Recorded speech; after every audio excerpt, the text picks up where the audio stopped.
Cheetah Outreach is a place very close to my heart, the survival of them in the wild. Not many people know how few there are out there at the moment. If you think back to the start of the 20th century, there were only around 100,000 cheetah, and we now have about 7,500 left in the wild. And that is a very low number, especially if you compare it to many other species out there. In South Africa, we only have about 1,300 left roaming in the wild. So their numbers are very low, and we all really need to do our part to help them survive out there.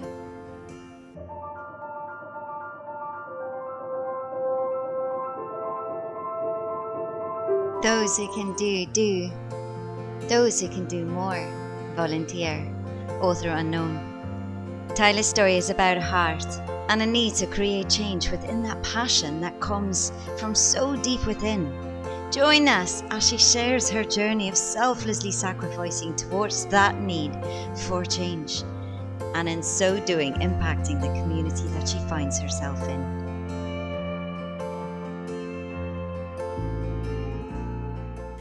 Yay! Here with us today, Tyle Swart. Thank you so much for joining us here with me, Twice-Style Mum, on our online space. And we are so excited to hear your story and how you are creating an impact in our community by volunteering. Yes! And as we heard in the introduction, she is volunteering at the Cheetah Outreach, and this is her story. Perfect. Thank you so much for having me. So basically, I started volunteering at Cheetah Outreach over 3 years ago now. I initially wanted to start when I was 16, but volunteers are only accepted from 18, obviously due to the nature of the work. And I have been there 3.5 years now, so haven't looked back since. Yay, thank you. And Tyler, tell me, did you just jump in and love cheetahs suddenly, or was there something in your childhood that happened, or did you have a heart for animals versus people, which is very likely more than anything else? How did you get to this point at the age of 16 where you wanted to be a volunteer and where you wanted to work with animals? How did that come about? Tell us. Well, I mean, I've always loved animals since I was very, very little. Anything I could find that I could take in and foster was always inside. I've always had a love for them, and I wanted to work with wild animals when I was younger already. So when I found out about Cheetah Outreach, I wanted to start. Good job. Yay, and even today as your day job, you work at a veterinarian, so all animals all the way. Exactly, 100%. Tell us more about the organisation that you are working for. What is their goal? What is it that they're trying to achieve? Why are they there, and why is volunteer so important? So Cheetah Outreach is a conservation facility aimed on promoting the survival of the free-range cheetah in South Africa. As I said earlier about the numbers, there are very few at the moment. So as a volunteer, you play a very important role in supporting the facility from the day-to-day running. Only about 20% of the personnel on the facility are staff members, so the rest are all volunteers. So whether it's international volunteers, we have quite a large group that come down from overseas and spend a few months with us, and the locals that also assist. So volunteers are play a very important role in the facility. I can only imagine. And tell me more about the house duties of an outreach facility like that, dealing with animals. I can imagine there is quite a lot of work that needs to be done on a daily basis 100%. To keep them alive and all of that.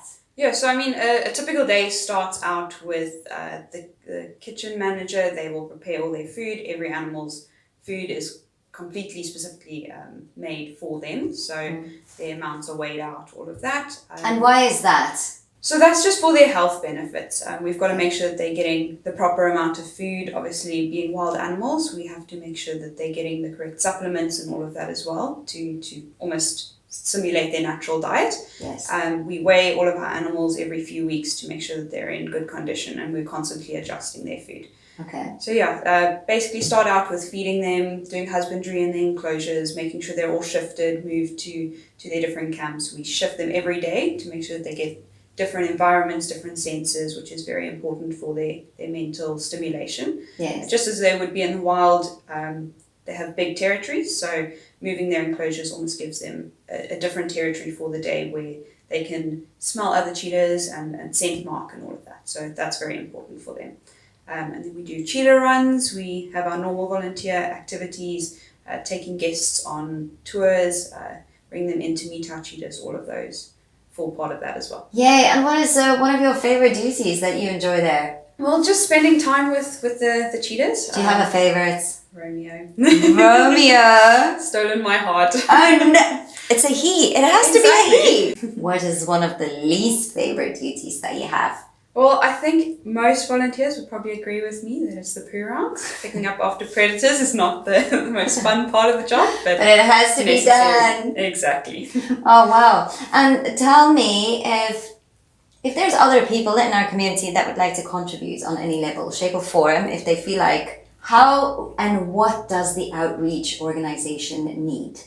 Well, most of all rely on volunteers, but also financial support. Obviously, keeping our animals is not cheap. They have medical needs, they have food needs, all of those.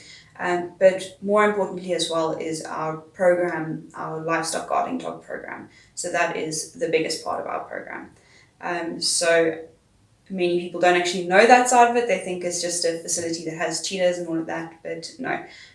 We have Anatolian, so Turkish Anatolian Shepherds. We actually have a breeding facility up in Limpopo. Yes. Where that's more of the natural cheetah range up there. So we place dogs, puppies onto farms, and they then go out to protect the farmers' livestock from predators. Yes. And when these farmers have the dogs, it minimizes the conflict with predators for the farmers. So they no longer need to hunt, trap, or poison them. Because that is, sorry, I also went to visit. And for me, that was a very awesome story. So the story behind the story was the farmers end up killing the wildlife because the wildlife killed their stock.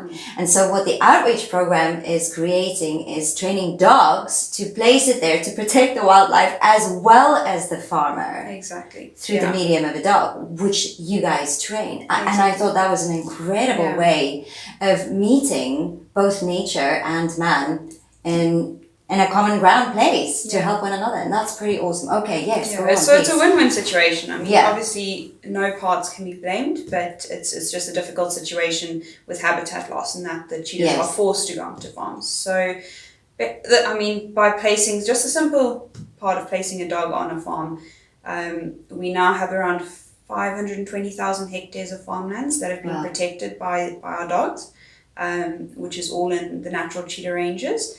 And that is covered, so far to date we've placed around 350 dogs. So that's quite a large amount that has been placed on. That's incredible. Farms.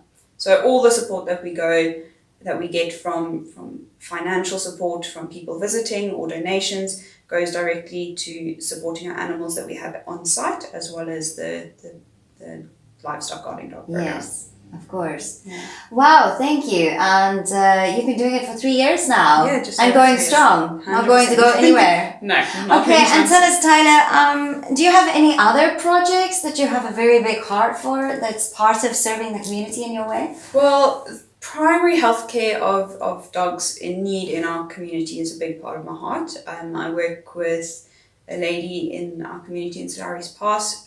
She does amazing work. Her name's Claire Canoe.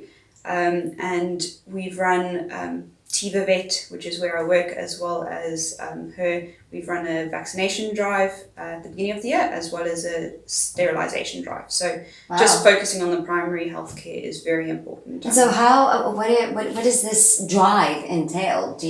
How does that work? Well, we had 2 drives where we went out to the village. Our whole team went to vaccinate a whole lot of dogs, to administer tick and flea control, deworming, things like that. And then we did a sterilization drive where they came to our clinic and we did, I can't remember the number, but we did quite a lot of sterilizations of dogs and cats. Audience get in contact with you, Tyle? Well, if anyone wants any more information, they can always call Cheetah Outreach directly. I think we'll leave the information. Yes, all in the bio, in the link below. Yes, and then they can also contact me, and we can leave my number with you as well. Awesome. Thank you so much for sharing. Wowza. Okay, but Other than the amazing story and work that Tyle does in the community, we also want to know a tiny bit of a fun fact about her. The girl. Okay, spit it out. Give us a fun fact about you. I think food. Food. A fun fact. Food. Okay, Tyle, give us more. Chocolate. And ice cream. Oh, so is that you can bribe? You can bribe. 100%. You can steal her heart. Yes. You can. Fun fact. Awesome. And is there a quote?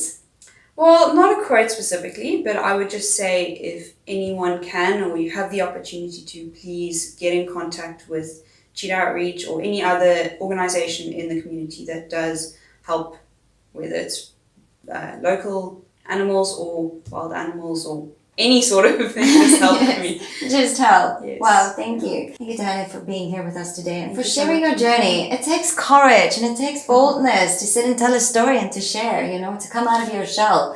And thank you for being part of something that is bigger than yourself in your spare time, which you give without a form of money, rewards, or anything like that, other than I made a difference today. If you liked this episode, please go subscribe at the link below. Follow Twice Stealth Mom. Give me some love. Yay. And your comments. I would appreciate your comments. Or just be. Until the next time. And remember, you invent your world. Know your value. If there's a last line of encouragement, if you have an animal at home, or come on, Tyle, speak to the dog, or the cat, or the bird, or they cannot speak for themselves. Last words. Please just help. You don't need to have any qualifications, just give of your time. Give of your time. Thank you.